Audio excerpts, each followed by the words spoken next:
Something was happening in Festive Road. It was just another morning, but all along this ordinary street, children and their mothers were walking in one direction. At number 52, Mr. Ben looked out of his window and noticed what was happening. They're all going towards the park at the end of the road, he thought. I wonder why. He went in from his window, put on his hat and coat, and was soon on his way to find out what was happening. In the park, he could see the children and parents standing together. On some mornings in the park, a little show was put on for the children. This was one of those mornings. Mr. Ben decided to stay and watch the show. First, it was Punch and Judy.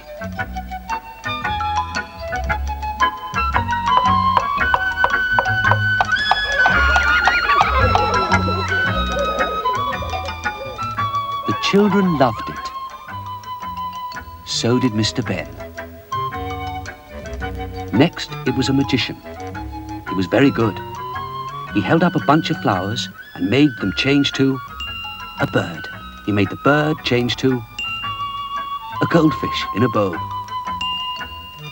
And then back again.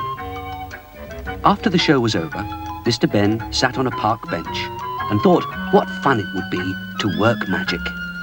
And he thought of a certain set of clothes he could remember seeing in the special clothes shop where he knew adventures could start from.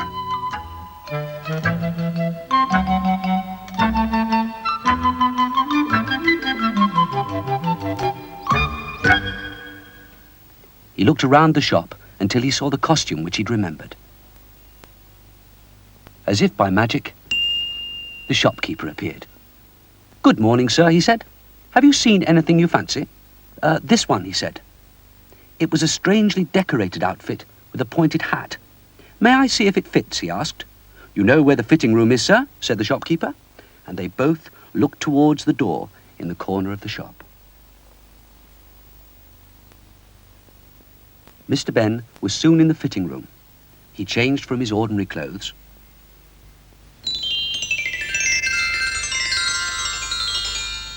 and admired himself in the mirror of the room.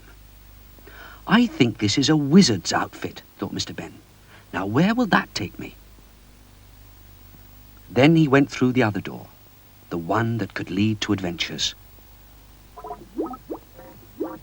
Once through the door, Mr. Ben found himself in a kind of cave. There were lots of shelves loaded with books, bottles, jars and packets.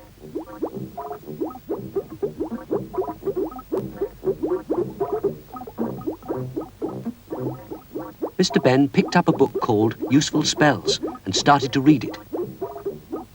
It said that most spells in the book needed chalk to draw a sign, magic spell powder and a wand. Mr. Ben was just wondering which spell to try when there was a ring on a bell, and in walked two men.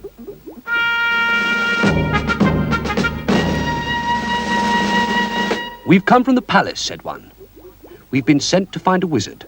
Would you come with us? We need your help." Mr. Ben said he would, but he felt a bit worried because he hadn't had time to try out any magic yet. Outside the cave, a horse-drawn carriage was waiting to take them to the palace.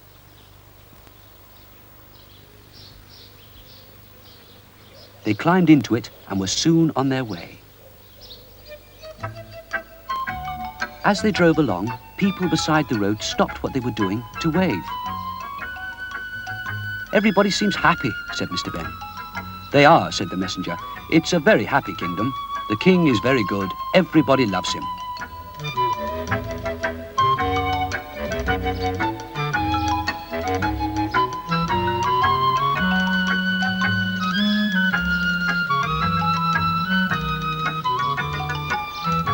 "Why does the king want me?"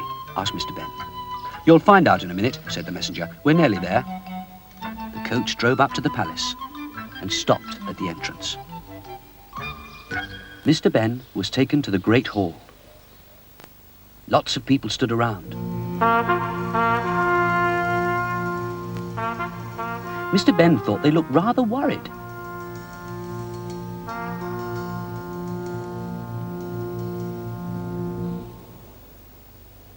At the end of the hall sat the king and queen.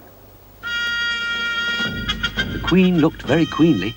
The king looked just a short, round, happy man. Mr. Ben bowed to the king and queen. The queen began to explain what she wanted. First, she told Mr. Ben how good the king was and how he kept his people happy. "The trouble is," said the queen, "he just sits and grins. He's not lively enough for a king. He should jump about a bit more. Can you make him?" "Jump about more," said Mr. Ben, and he looked in his book of spells. He found a spell that seemed right, and he read it carefully. He took his chalk and drew a sign round the king's throne.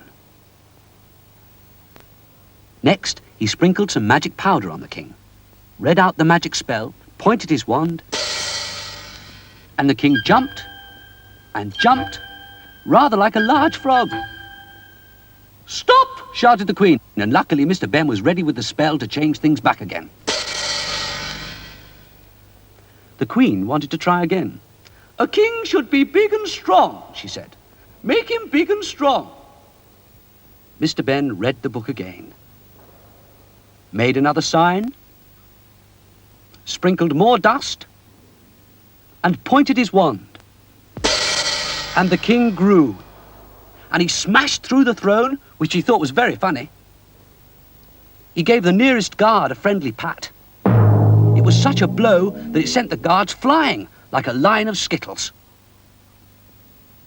The king bumped a pillar, and that too came tumbling down. "Stop!" shouted the queen, "before he smashes the palace." Again a flash, and the king and his throne, and the soldiers, and the pillar were back to normal. "Strength may not be good," said the queen, "but look at him. Can't he be tall and elegant?" "I'll try," said Mr. Ben, and read again, did what it said, and...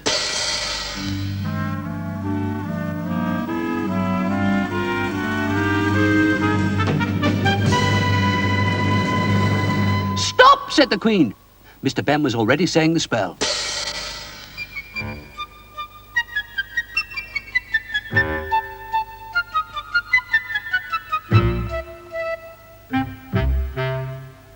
"I have it," said the queen. "I would like the king to look like that." And she pointed to a statue. Mr. Ben read, marked, sprinkled, pointed, and... there was the king, just like the statue. The queen was delighted, until she realized the king was just stone. "Oh dear," said the queen, "this is no good. Change him back." Mr. Ben had had enough. He liked the king. Everybody liked the king. Even the queen liked the king. She just wanted him to look different. Mr. Ben told the queen that things couldn't be changed to and fro forever. "Oh, please try," said the queen. "I realize now it's what he is that matters, not how he looks." "If I do," said Mr. Ben, "you must never try to change him again." "I won't, I promise. Just get him back," said the queen.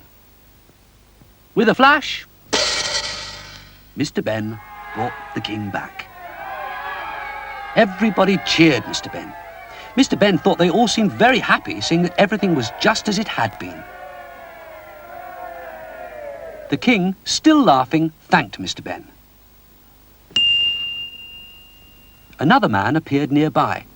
"If you come with me, sir, I'll take you back," he said to Mr. Ben. But the king called to Mr. Ben before he could go. "I say, Mr. Wizard, I love those flashes you made. Could we have some more before you go?" Mr. Ben was delighted. He used the last of his magic dust and did a show of flashes for everyone.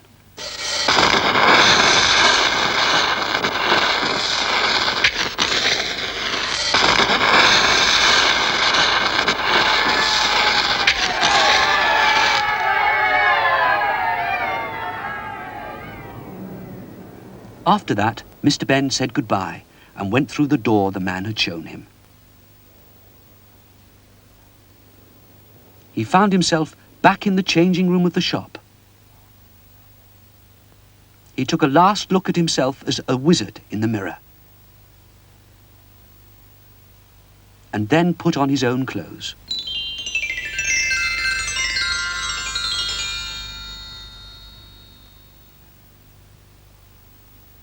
Back in the shop, he returned the wizard's outfit and said, "I like that king. I'm glad he wasn't changed." "Thanks to you," said the shopkeeper. And then, "By the way, the jar that held the magic dust is empty now, but you might like to have it." "Oh, thank you, I would," said Mr. Ben. And he waved from the door. "See you again soon." Back in Festive Road, Mr. Ben was happy. It's a very ordinary street, he thought, but I'm glad it hasn't changed.